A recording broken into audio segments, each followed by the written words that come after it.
C'est la première fois qu'on fait un live Twitch en même temps qu'un live TikTok. C'est vrai. Ok. Première nouveauté. Deuxième nouveauté, il y a Louis Boyard qui est venu dans ce nouvel épisode des live actu du mercredi. Alors Louis, déjà, comment ça va? Et bah écoute, ça va Est-ce super. que ça te fait plaisir d'être là? Ça me fait extrêmement plaisir d'être là. Pour être très honnête, j'avais prévu moi aussi de faire des lives. Yeah. Mais oui, ça, ouais. Et bah et alors? Bah, écoute, malheureusement ça prend du temps, voilà. Pourquoi ça prend Mais parce que en fait, il se passe trop de trucs. En ce moment là, à l'Assemblée nationale, on est en train de discuter de France Travail et on va en reparler après. Mais c'est tout. Encore une fois, une dinguerie quoi. Et puis voilà quoi. Comment sur France Travail. En gros, la nouvelle trouvaille du gouvernement. Ils vont renommer Pôle Emploi en France Travail. Ça, c'est McKinsey compatible. Et donc, du coup, l'objectif, c'est de refonder le service public de l'emploi. Et en gros, si jamais vous êtes au RSA, vous êtes automatiquement inscrit comme demandeur d'emploi. Si vous êtes un jeune qui arrive, qui veut chercher une formation dans une mission locale, vous êtes automatiquement inscrit comme demandeur d'emploi. Une personne en situation de handicap, automatiquement inscrit en tant que demandeur d'emploi. Alors, est-ce que vous demandez vraiment un emploi? Non, enfin, c'est pas la question, d'accord? Macron, France Travail, Dussopt, ils ne vous posent pas la question. Et donc, du coup, vous allez avoir des millions de personnes en plus qui vont aller, du coup, à Pôle Emploi, alors que vous avez déjà des conseillères et des conseillers Pôle Emploi qui galèrent, franchement, ils ont trop de gens. Et il n'y a pas un conseiller Pôle Emploi en plus. Donc, bam, on surcharge Pôle Emploi. Et en gros, vous êtes obligé d'accepter un contrat d'engagement réciproque, donc qui n'oblige que vous par ailleurs. Et d'ailleurs, un contrat, normalement, vous êtes d'accord, mais là, on ne vous demande même pas votre avis. Et donc, du coup, vous êtes obligé d'effectuer... Alors, on dit 15 à 20 heures par semaine, mais le ministre a dit « Ah mais non, mais ça peut être plus !»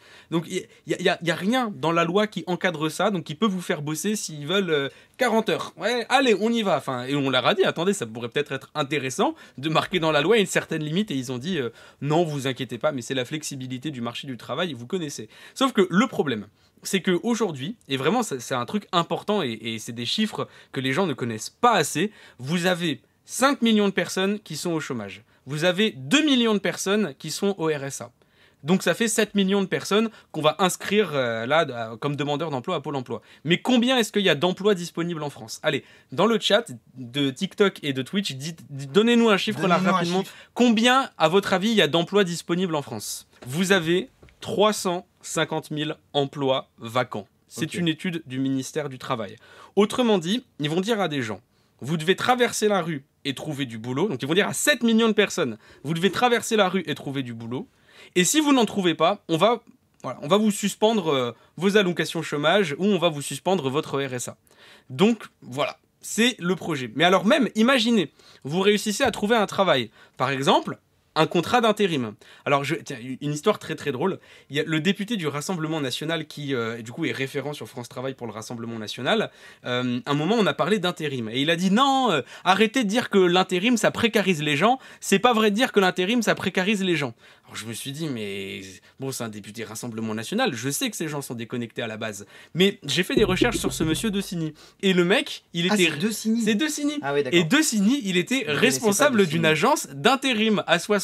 Donc du coup, j'ai été chercher les offres d'emploi qu'il y avait dans l'agence d'intérim de Soissons, et vous trouvez notamment des offres d'emploi où vous êtes payé 1 600 €, ils vous disent pas si c'est brut ou si c'est net, pour du 3-8, 1600 pour du 3-8. 1600 pour du 3-8, et vous êtes dans une usine à 8 à 10 degrés, debout et statique, à préparer des gâteaux ou à préparer des commandes. Payé 1 600 €. Donc même parmi les 350 000 emplois qui sont disponibles, dans ces emplois, c'est des emplois qui ne vous permettent pas de vivre correctement. Et le fond du sujet, du coup, c'est comment est-ce qu'on fait pour que les gens ils puissent vivre correctement de leur travail. Parce qu'aujourd'hui, vous avez beaucoup de Français qui peuvent plus s'acheter de médicaments, qui galèrent à payer la facture d'énergie, le loyer. Ouais. Bref, en fait, la question c'est, est-ce que on travaille pour vivre ou est-ce qu'on vit pour travailler? Et pour les macronistes qui pensent qu'il faut traverser la rue pour trouver du boulot, ils s'en foutent. Trouvez un taf qui vous permet pas de vivre, trouvez un taf qui soit difficile, tant que vous permettez aux statistiques de faire revendiquer un bon bilan sur l'emploi à Macron. Voilà concrètement ce qu'est France Travail. Juste, je voulais vous dire un truc sur ça.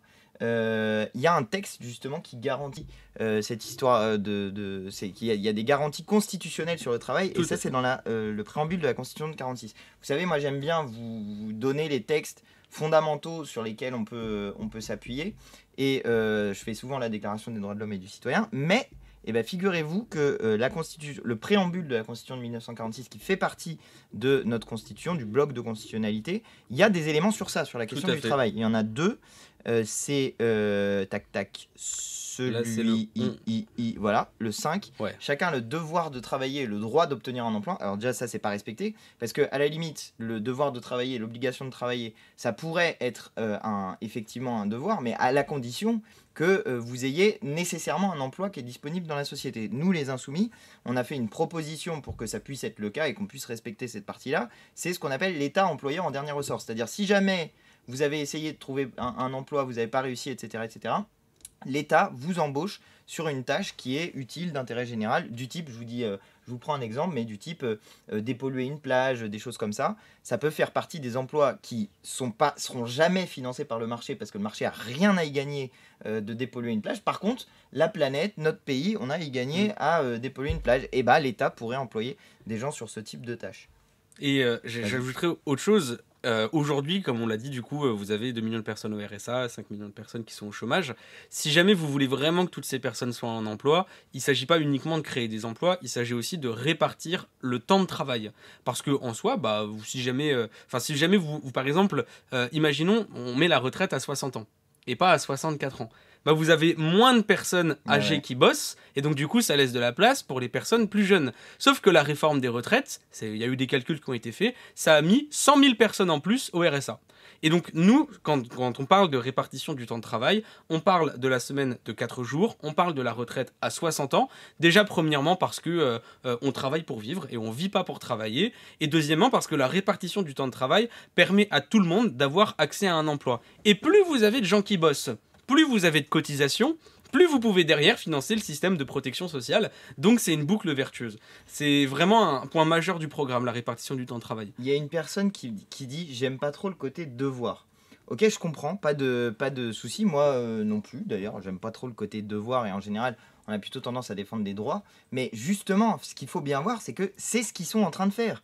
Avec cette réforme du RSA et de France Travail, ce qu'ils font au final, c'est que prétendument, parce que tu l'as dit, il n'y a pas assez d'emplois en fait. En fait, ils font des trucs dans un monde idéal. Enfin, même pas dans un monde idéal, dans un monde, comment dire ça, idéologique en réalité. C'est genre, les gens qui sont au RSA, c'est des gros flemmards qui veulent rien faire, qui veulent pas travailler, et donc il faut les obliger à travailler.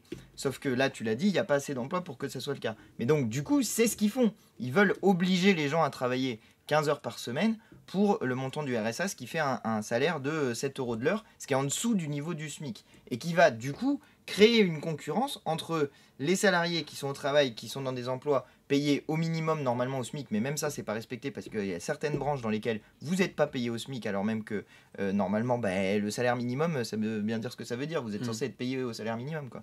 Et donc, ça va mettre en concurrence des gens qui sont dans l'emploi avec des gens qui sont pas dans l'emploi, qui n'ont pas vraiment un emploi parce que ils travaillent, c'est du travail obligatoire en réalité. Et par contre, comme ils sont payés moins cher, ça va mettre la pression sur tous les salariés en disant mais enfin lui il travaille pour 7 € de l'heure, toi tu travailles pour 9, tu vois bien qu'il y a un souci et qu'à la fin, en réalité ce qu'ils sont en train d'essayer de faire les macronistes, c'est de faire du travail gratuit. Juste je voulais vous dire, il y a un deuxième morceau de du préambule de la Constitution de 1946 qui est le 11, la nation garantit à tous. Je saute les bouts qui ne nous intéressent pas ici, mais la nation garantit à tous la protection de la santé, la sécurité matérielle. Tout être humain qui, en raison de son état physique ou mental, parce qu'il y a aussi des questions sur le handicap qui sont posées, on y reviendra peut-être, tout être humain qui, en raison de son état physique ou mental, de la situation économique, c'est bien la situation économique, c'est pas de sa situation économique, c'est de la situation économique, entendue au sens global, se trouve dans l'incapacité de travailler, a le droit d'obtenir de la collectivité les moyens convenables d'existence. Ça fait partie des droits actuels. Ça fait partie des droits qui existent, mais qui ne sont pas respectés. Et d'ailleurs, juste pour la petite blague, mais il y a un truc qui n'est pas du tout respecté, c'est le 9, celui-là je l'adore. Tout bien, toute entreprise dont l'exploitation a ou acquiert les caractères d'un service public national ou d'un monopole de fait doit devenir la propriété de la collectivité. Vous imaginez si on appliquait les droits qui existent actuellement, ce serait pas mal. Mais vous savez que il y a la Constitution de 1793 qui est incroyable, mais elle n'a pas de valeur juridique. là, ce qu'on est en train de lire, c'est le préambule de 1946. Et le préambule de 1946, il a une valeur juridique. Genre, là, théoriquement... Ça, c'est vos droits, ça. Voilà, ça, c'est vos droits, d'accord. Vous êtes en droit d'aller voir Macron et de lui dire « Bonjour, monsieur le président, tout bien, toute entreprise dont l'exploitation acquiert les caractères d'un service public national doit devenir la propriété de la collectivité. » Voilà, camarades, vous savez quoi faire. C'est pas mal, non? Mais il y a un autre truc qui est encore... parce que dans France Travail, on explique la logique qui est stupide d'essayer d'inscrire comme demandeurs d'emploi des personnes qui ne veulent pas être demandeurs d'emploi dans une période d'inflation où il y a une grande pénurie d'emploi. Mais si jamais les personnes ne respectent pas le contrat d'engagement, qui de fait ne peut pas être respecté pour l'ultra-majorité des gens, ils vont retirer le RSA.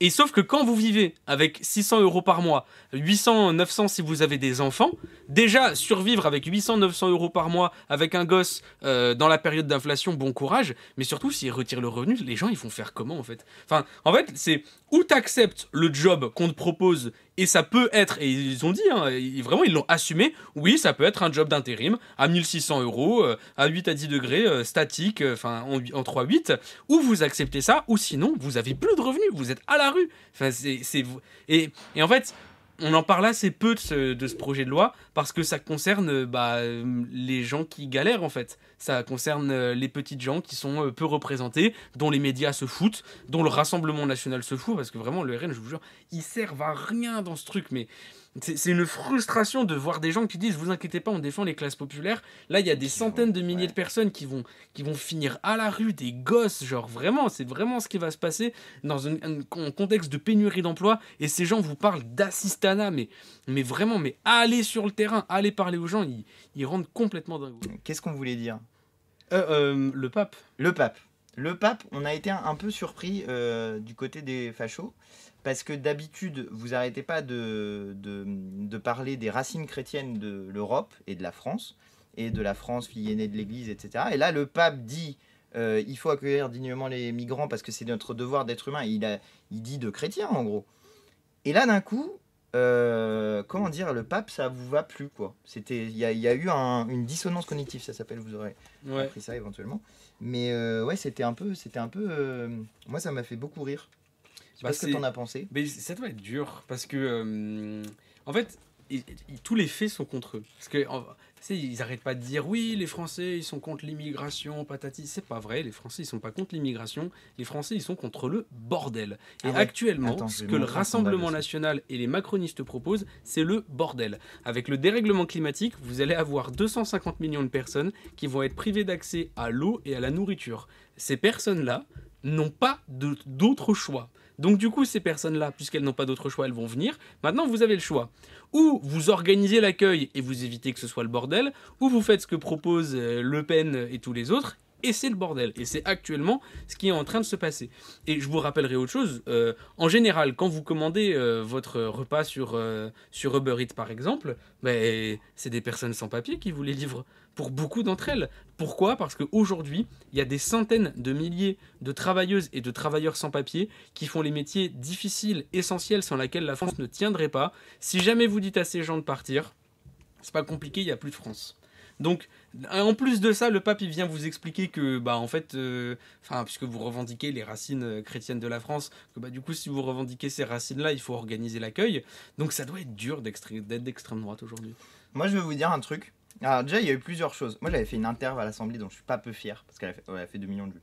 Mais où j'avais parlé de l'immigration, et où je répondais à un mec du Rassemblement National. Peut-être je vous la passerai tout à l'heure, l'interview, mais je veux vous montrer un truc. Parce qu'il y a un sondage qui a été fait il n'y a pas très longtemps sur l'immigration, et les données me semblent assez intéressantes. Donc, je vous dis juste, c'est un sondage Elab qui portait sur les questions d'immigration. Évidemment, le truc était pour dire que les Français ne sont pas d'accord pour accueillir les personnes qui sont à Lampedusa. J'étais quand même malgré tout surpris du résultat parce qu'il y avait 35% des gens qui disaient que si, il faut les accueillir. Et vu le truc qu'on vous martèle dans la tête en vous disant « Ah bah les immigrés, ah bah les immigrés, ah bah les immigrés », je trouvais ça déjà pas mal qu'il y ait 35% de gens. C'était pas si inencourageant. Mais juste ce sondage, moi, il m'a interpellé. Ce sondage, on demande aux gens est-ce que, en gros, ils sont pour ou contre l'immigration d'une manière générale. Et il y a 90% des Français qui disent que c'est un devoir d'humanité d'accueillir les personnes qui sont des migrants dans cette situation-là. 90% des Français disent ça, ok ? Mais à côté, 88% des Français disent « nous n'avons pas les moyens économiques de les accueillir ». Et précisément, la question, elle est là-dedans. C'est que si d'un côté, notre humanité nous dit qu'on doit les accueillir, et je pense que c'est un sentiment qui est un sentiment normal, c'est plutôt les 10% restants où je m'inquiète de savoir ce qu'ils pensent exactement, mais si notre sentiment est celui-ci que c'est notre devoir d'humanité, et qu'il y a des gens qui se disent que c'est un problème économique, la question à laquelle il faut répondre, c'est a-t-on ou non les moyens économiques de les accueillir ? Alors déjà, première chose, on peut dire que l'immigration n'est pas un problème économique puisque ça rapporte, mais ça, je sens que c'est inentendable pour tout un tas de gens.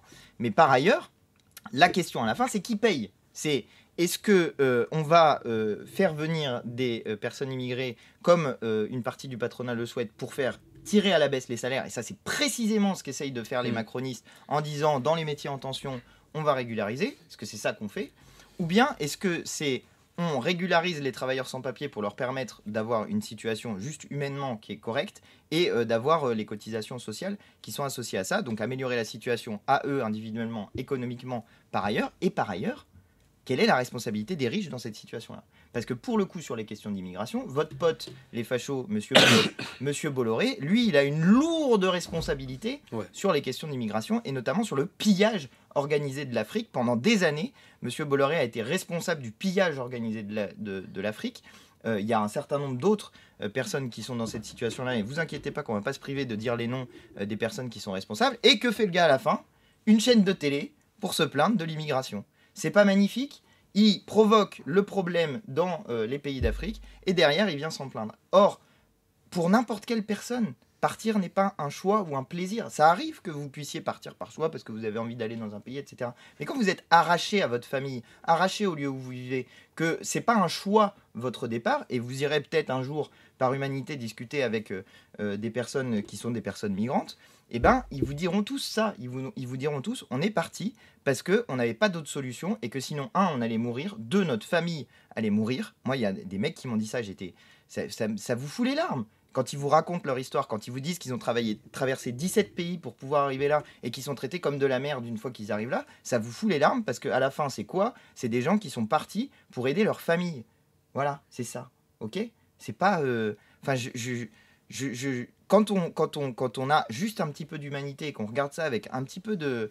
Voilà, juste en considérant que c'est des êtres humains à égalité avec nous, bah, ça vous fait réfléchir différemment sur les questions d'immigration. Surtout que à chaque fois vous avez les médias Bolloré et l'extrême droite qui passent leur vie à parler d'immigration, mais c'est toujours le même registre et ils ne parlent jamais de l'immigration dans la réalité, c'est-à-dire les conditions de travail des personnes sans papier, la place que les personnes sans papier prennent dans l'économie et le caractère indispensable qu'ils ont dans l'économie française. Et c'est pas parce qu'ils ont un caractère indispensable dans l'économie française que ça justifie de les exploiter avec la manière avec laquelle ils sont exploités aujourd'hui par des entreprises comme La Poste qui sous-traitent. Nous, ce qu'on explique, c'est que de toute façon, vous ne pourrez pas empêcher l'accueil de ces gens, que si jamais vous cherchez à empêcher l'accueil, vous allez organiser le bordel, et que en plus de ça, en France, on est déjà dépendant des travailleuses et des travailleurs sans papier qui sont exploités par de nombreuses entreprises, et que si jamais vous voulez vraiment arranger la situation,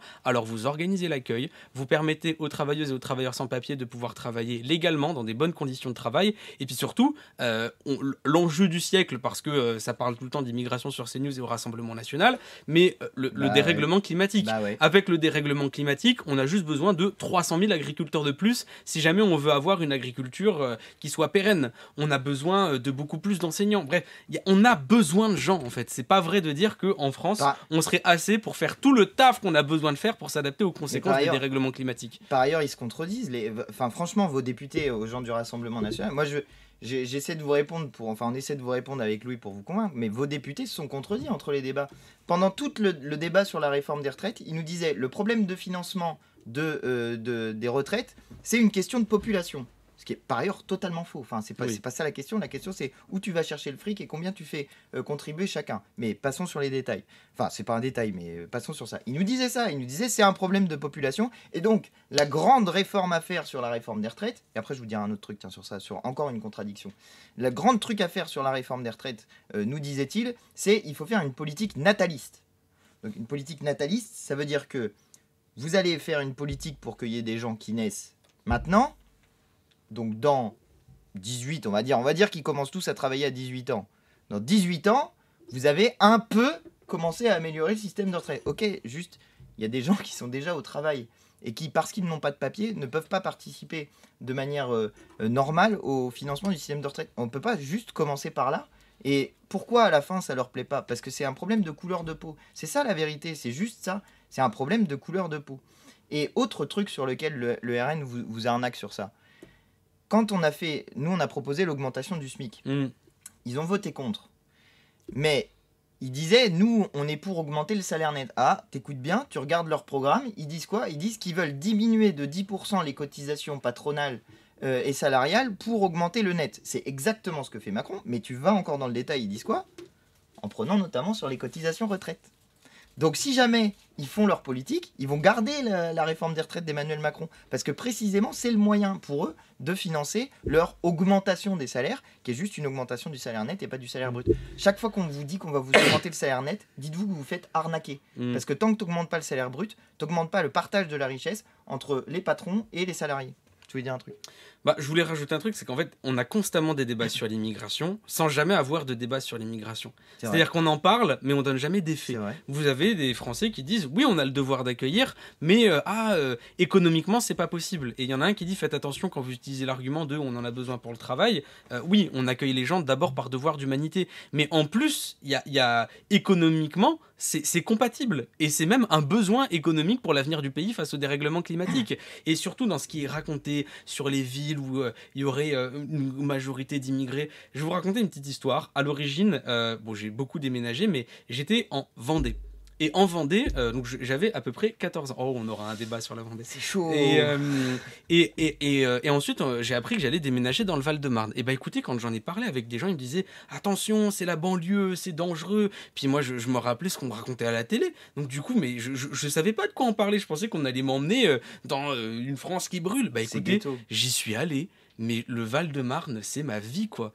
Il n'y a pas d'endroit où je me sens plus heureux que ça. Alors, j'ai pu rencontrer des gens qui sont issus de l'immigration et on m'a raconté c'est des délinquants, c'est des gens dangereux, ils veulent pas s'intégrer, ils veulent pas faire partie de la France, mais rien du tout. Enfin vraiment, vous parlez avec ces gens, ils vous expliquent déjà pour la plupart, parce que vous savez à chaque fois ils font des amalgames quand ils parlent, parce que vous savez alors la ville où je vis s'appelle Villeneuve-Saint-Georges, et Villeneuve-Saint-Georges c'est vraiment la ville qui est tapée par les fachos. Écoutez, à Villeneuve-Saint-Georges vous avez déjà énormément de personnes qui sont nées en France. Oui, leurs parents sont issus de l'immigration, mais ces jeunes là ils sont nés en France et ils disent oui, je suis français, je suis né là, l'hôpital qui est juste à côté, j'y suis né. En fait, mes potes, ils sont comme moi, français, et ils ont été à l'école française. Mais par contre, ce qu'ils disent, c'est que constamment, les médias et même les institutions leur disent oui, mais vous êtes moins français que les autres. Et vous devez prouver que vous êtes bien français. Alors que, en fait, à partir du moment où vous vivez dans ces villes dont on passe notre temps à parler sans que jamais les chroniqueurs et les politiques qui passent leur temps à parler y aient mis un pied ou y aient vécu, juste si jamais on mettait sur les plateaux de CNews ou les plateaux de BFM TV les responsables associatifs de quartier, il y a une dame, par exemple une asso que j'adore, qui avait un peu fait un écho médiatique, ça s'appelait la Brigade des Daronnes, je vous invite à regarder sur internet, où il y avait des problèmes de délinquance dans le quartier, et notamment il y avait des jeunes qui avaient 14, 15, 16 ans qui sortaient la nuit et qui avaient rien à faire, parce que ça aussi c'est un sujet, vous êtes dans des endroits où je vous parler d'un quartier où si jamais vous voulez aller imaginons sur Paris pour réussir à avoir de l'activité, parce que c'est les seuls endroits où vous pouvez aller en terrasse patati patata, vous devez prendre les transports, ça prend 20 minutes, ensuite vous n'avez pas forcément la Navigo, donc du coup vous devez acheter un ticket, et ensuite vous arrivez sur Paris, et souvent en fait vous avez tout simplement pas les moyens d'aller en terrasse. C'est ça la réalité du quotidien de beaucoup de jeunes dans les quartiers populaires. Et donc du coup il y a des daronnes qui ont créé la Brigade des Daronnes. En gros elles sortent en gilet, et quand il y a des jeunes qui traînent dans la rue le soir, elles viennent les voir et elles disent mais qu'est-ce que tu fous là? Quand ils vont faire des conneries, ils disent non, vous faites pas ça. Et en fait, pourquoi est-ce que c'est pas ces daronnes là qu'on met sur les plateaux télé pour aller parler d'insécurité dans les quartiers C'est populaires. clair. Elles savent de quoi elles parlent. C'est Elles clair. viennent de ces quartiers, elles y font vraiment quelque chose et elles ont d'autres solutions que les solutions stupides qui sont utilisées depuis 20 à 30 ans du tout répressif qui changent absolument rien. Donc, Et qui même parfois, enfin honnêtement, même parfois ça aggrave Ouais, le de problème. Parce que ce que tu disais tout à l'heure sur les institutions qui donnent le sentiment aux gens qui sont pas français ou pas totalement français, et pour le coup quand vous faites une politique répressive, notamment avec une utilisation des forces de police qui est plus la police de proximité, nous on défend une police de proximité et 95% des Français sont d'accord avec cette mesure-là. Mais actuellement dans les quartiers, la plupart du temps c'est la BAC qui est dans les quartiers. La BAC a fait quoi? Brigade anticriminalité. Ils font du flagrant délit. C'est-à-dire qu'ils vont démanteler des points de deal. Et les points de deal, en général, se reconstituent de 10 mètres plus loin sur autre chose. Mais le problème qui est associé à ça, c'est aussi que certains policiers, et là vraiment pour le coup, c'est des témoignages qu'on reçoit nous en nombre, certains policiers ont des comportements qui sont désastreux. Parce que quand vous avez des jeunes hommes de 12 ans qui se font traiter de kebab par des policiers, est-ce que vous pensez qu'il y a une personne qui est policière, qui a un drapeau tricolore sur l'épaule, qui dit ça à un jeune homme, ou ferme ta gueule, ou d'autres choses que je ne vais pas vous dire là, mais que j'ai dit une fois à l'Assemblée, devant les montages étaient incroyables. Devant Darmanin, quand vous avez des jeunes qui reçoivent ça de la part de la police, ou que vous avez des contrôles d'identité qui sont systématiques. C'est quoi un contrôle d'identité? C'est précisément, on vous dit, t'as une tête un peu chelou, t'as pas l'air tout à fait français. Et faut pas croire que c'est un truc léger, c'est un truc qui est permanent. Moi, je demande aux jeunes, maintenant, chaque fois que je les vois, qu'on discute de leur rapport à la police et tout, je leur demande c'est quand la dernière fois que vous avez été contrôlé. Le plus ancien que j'ai trouvé jusqu'à présent, le plus ancien, c'est 1 an. Et il me dit c'était il y a longtemps. Mais non, gars, c'était pas il y a longtemps. Moi, la dernière fois que j'étais contrôlé, c'était il y a 12 ou 13 ans et je collais une affiche de Mélenchon dans un endroit qui était interdit, sur un mur plutôt que sur un panneau. Ok, c'était pas bien, faut pas faire ça. Enfin, faut pas faire ça.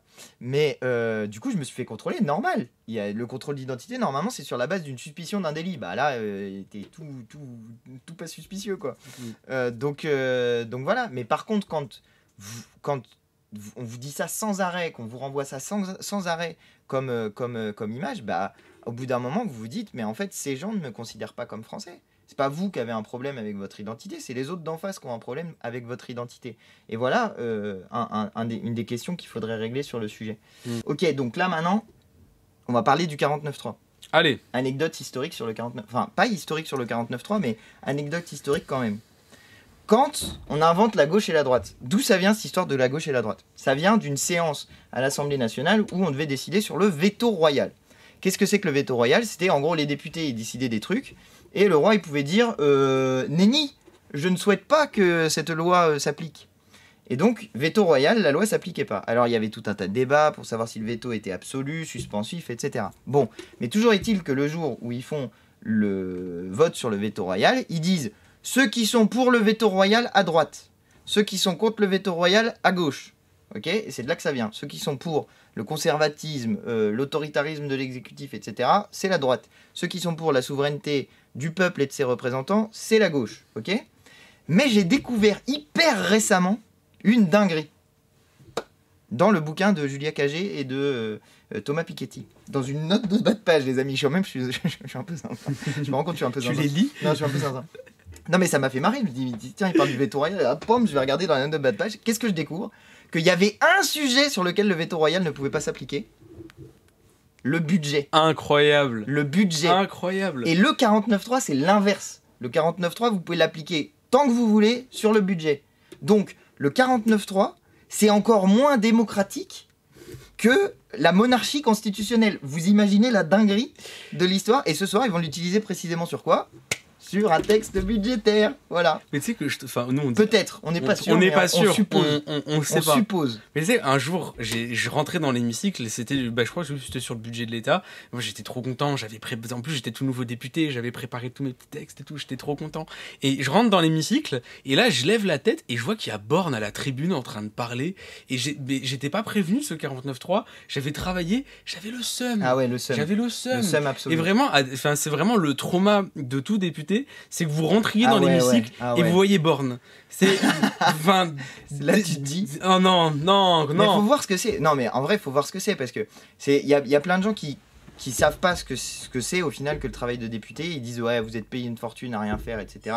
Parce que c'est vrai que quand on regarde l'hémicycle, plein de fois il est vide et on se dit tiens, qu'est-ce que c'est que cette histoire? Pourquoi c'est vide? Pourquoi ils sont pas là? Sachant que c'est... J'ai déjà expliqué ce sujet-là, on y reviendra peut-être une fois pour expliquer pourquoi c'est vrai que des fois l'hémicycle est vide et qu'il n'y a pas grand monde dedans, parce qu'en vrai il y a plein de raisons pour lesquelles c'est le cas. Mais par exemple, une des raisons, ça peut être que vous êtes en train de bosser sur le texte d'après, qui n'est pas encore là en hémicycle, mais qui est le texte d'après, pour être chaud bouillant sur le texte d'après, parce que c'est dans votre commission. Moi, par exemple, sur le texte immigration, ça sera dans ma commission, donc je vais bosser comme un malade sur ce texte-là. Ah bah, elle est partie. On va bosser comme des malades avec Suine sur ce texte-là pour avoir plein d'arguments. Mais du coup, bah, parfois, ça arrive que vous êtes en commission pendant qu'il y a des trucs en hémicycle. Tout ça pour vous dire, quand vous bossez un texte, vous bossez des amendements, vous êtes chaud, vous avez envie d'avoir un débat qui est utile pour le peuple français, qu'ils arrivent et qu'ils font 49-3, vous avez un seum, mais monumental, parce que juste vous avez accumulé des trucs pour donner des arguments, pour essayer de convaincre les gens, et y compris pour essayer de convaincre des députés, même si c'est parfois un peu compliqué, mais le seum est total, parce que tu te dis, t'as bossé pour rien, dans le vent, ça servira à rien.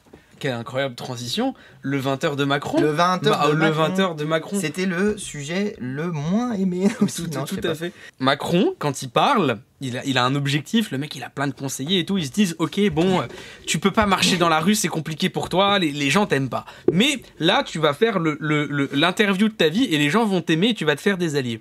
Il est sorti de son interview et il s'est mis tous les maires à dos. Vraiment, ah oui, c'est clair. Vraiment, il a été direct. odieux sur les maires. Direct. Et donc, alors, le truc sur augmenter les taxes. Alors, est-ce que tu veux expliquer ça? Vas-y. Tu veux que j'explique? Alors, c'est sur les histoires de taxes foncières et de taxes d'habitation, sur les maires qui augmenteraient les impôts dans leur commune. Et Macron, il dit, mais nous, on a toujours refusé d'augmenter les impôts. Et quand je vois des maires augmenter les impôts, mais je trouve ça absolument scandaleux. Sauf que, il y a un truc léger dont tout le monde a entendu parler sauf Macron qui s'appelle l'inflation, et les maires ils galèrent face à l'inflation. Évidemment. Sauf que Macron n'aide pas les maires face à l'inflation, ce qui fait que vous avez des maires qui sont obligés, mais ils sont pleins de bonne volonté, mais ils sont là en mode j'ai plus de thunes. Moi, pour vous dire, moi dans les communes de ma circonscription, notamment une commune Sainte-Geneviève-des-Bois, la facture d'électricité elle a été multipliée par, je crois qu'il m'a dit 5 ou 6, c'est-à-dire elle passe de 300 000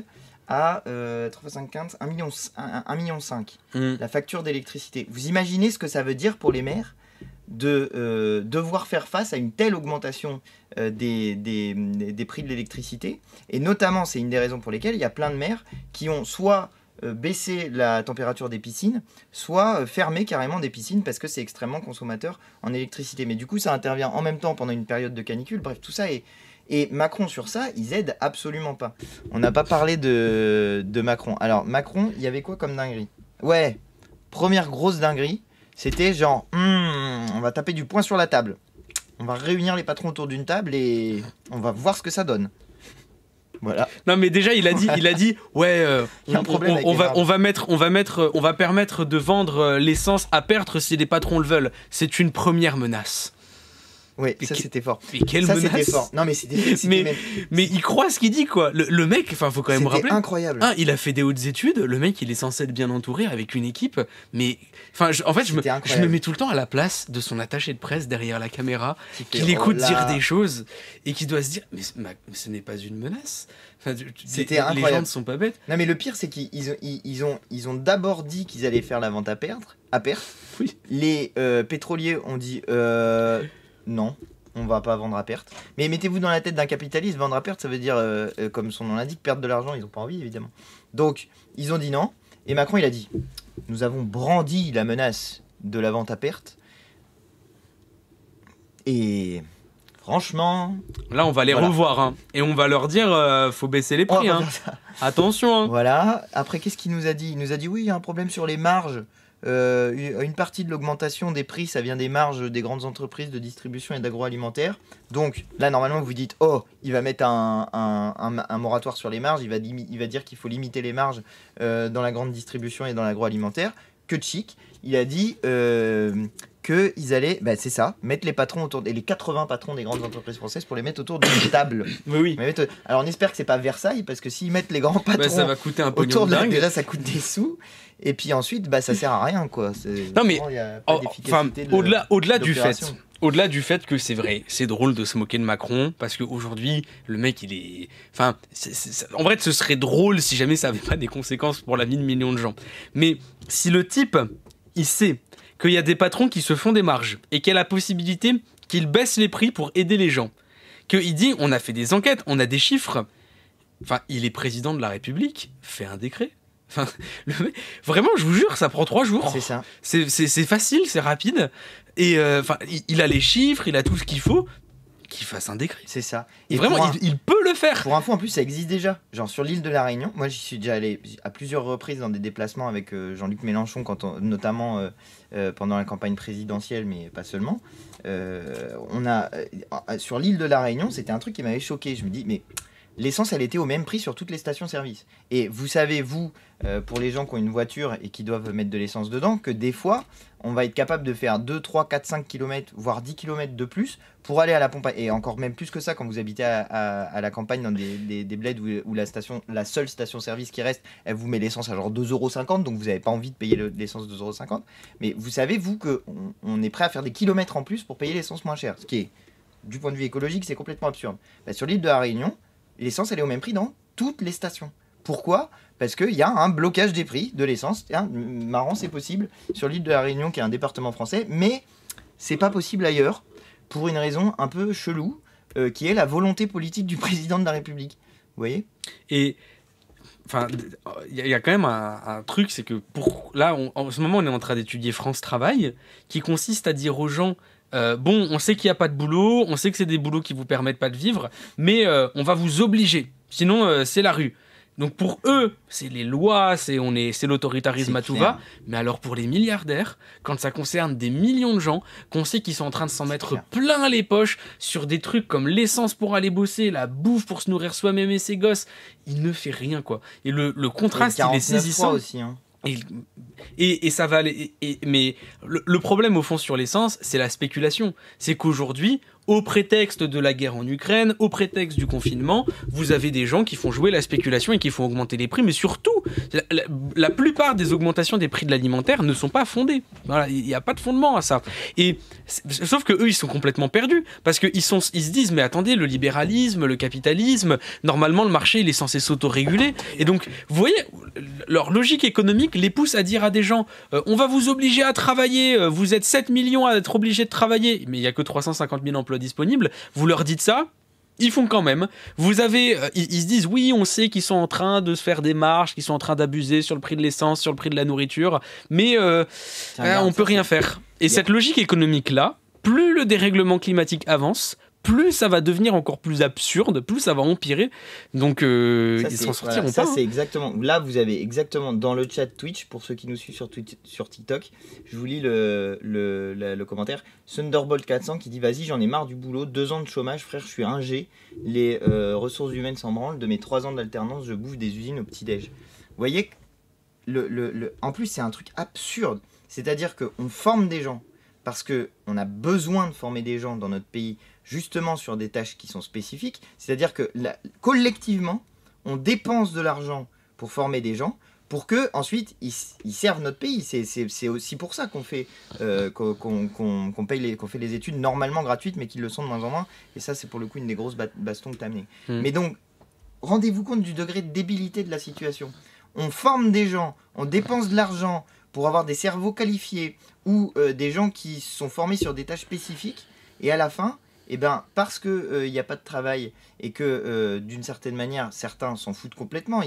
Là, il y en a tout à l'heure qui nous parlaient de Vive la France, etc. Allez dire ça aux patrons, qu'on n'a absolument rien à foutre de savoir si ça va créer des emplois en France ou ailleurs et qui délocalise. Genre Bernard Arnault. Bernard Arnault, il a un de ses grands faits d'armes au point de départ, c'est quand même d'avoir fermé l'usine de Poix du Nord qui fabriquait des costumes Kenzo parce que c'était 4 fois moins cher en Pologne et que plutôt que de faire des costumes Kenzo fabriqués en France avec de l'industrie française, cette grande personne qu'on nous présente sans arrêt comme un brillant patron, etc., il a mis 123 personnes comme ça au chômage du jour au lendemain et il en avait absolument rien à foutre de savoir que ça mettait des familles sur le carreau. Quand on parle des patrons, on vous parle pas du boulanger qui galère à payer sa facture c'est d'énergie. clair. On vous parle, et moi j'utilise tout le temps ce mot parce que ça permet Là, de il y a eu situer. un drame en plus, hein. On vous parle des milliardaires. C'est même pas le millionnaire qui déjà est quelqu'un qui possède énormément et qui a pas de soucis dans sa vie. On parle d'un type qui possède des millions de fois plus qu'un millionnaire, qui possède déjà des millions de fois plus que vous. On parle de gens qui sont plus puissants que des États. C'est des gens qui sont si riches qu'à eux tout seuls, ils influencent l'économie. Et quand on dit les prix augmentent, oui, à l'inflation, c'est pas les prix augmentent comme par magie. Il y a des bâtards qui font augmenter les prix.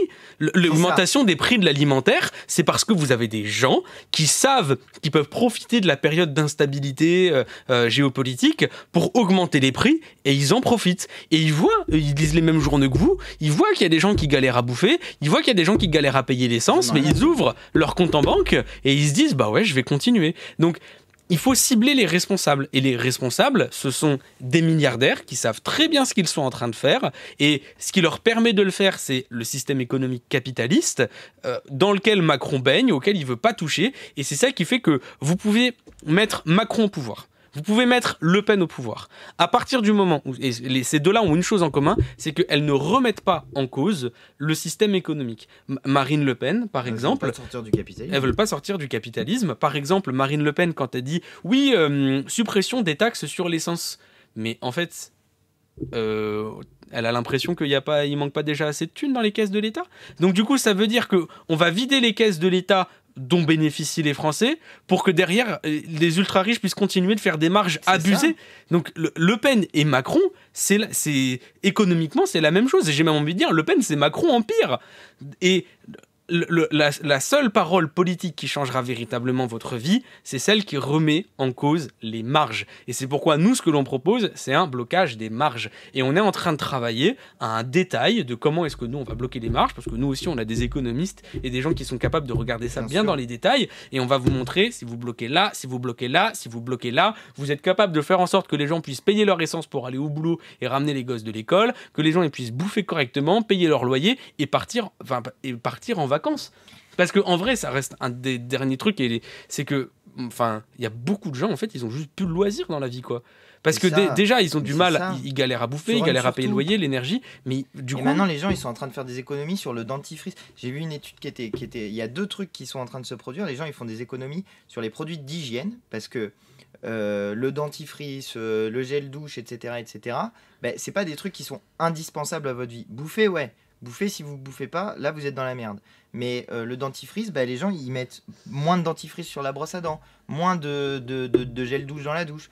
Et par ailleurs, en plus de leur côté, les grandes surfaces continuent à faire à nous la mettre à l'envers avec ce qu'on appelle la shrinkflation, qui consiste à vous mettre moins de quantité dans un truc, n'importe quoi. Par exemple, si votre paquet de céréales, vous aviez je sais pas combien ça pèse, 200 grammes ou 250 grammes de céréales dans votre paquet, ils vont passer à 235.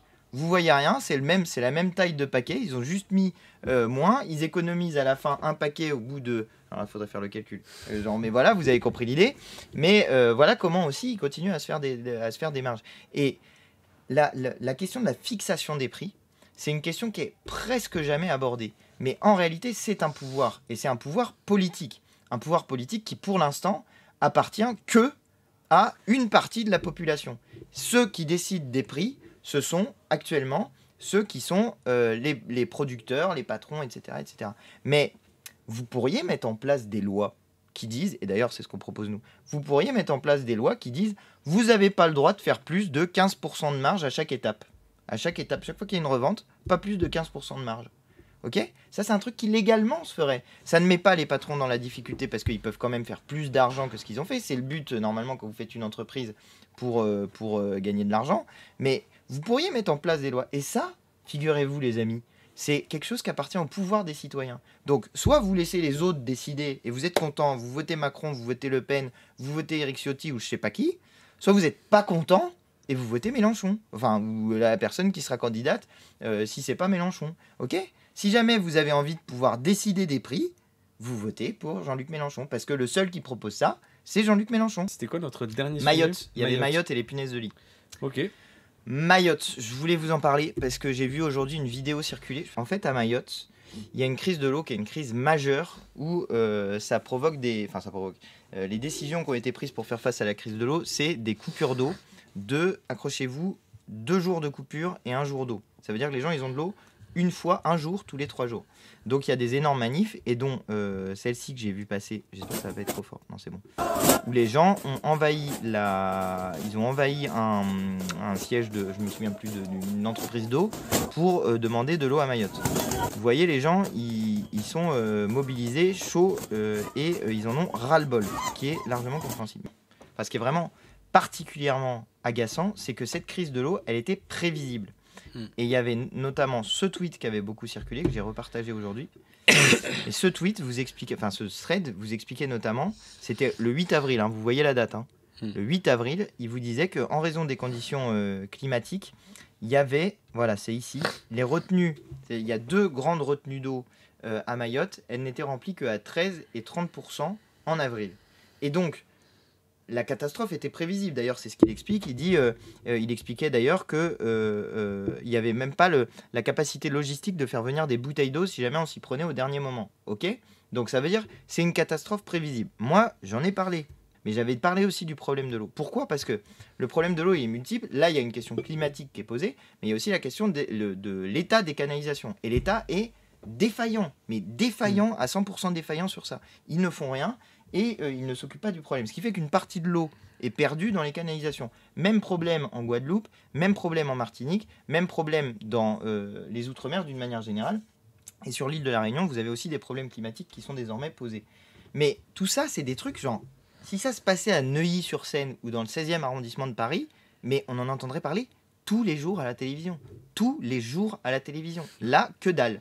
Que dalle. Parce que c'est Mayotte, parce que c'est les Outre-mer, parce que c'est loin, d'une certaine manière, eh bien, on n'en parle pas. Mais c'est un département français, Mayotte. Donc, la France, elle doit être à la hauteur des promesses de la République sur la question de l'eau. Et quand les gens, ils ont des matières fécales, c'est-à-dire de la merde dans la flotte, eh ben non, c'est pas la France. C'est pas digne de la 7e puissance économique du monde. Je pense qu'on va s'arrêter, les amis. Il y a un sujet que j'ai mis qu'on n'a pas traité, qui est sur les punaises de lit. Mais j'en ai parlé dans mon émission que je vais faire tous les mardis sur YouTube, qui s'appelle Mardi, je sais pas quoi, Mardi Actu, je crois qu'on a dit. Salut tout le monde. Bonne soirée. Bonne Ciao. soirée. À bientôt. Salut tout le monde.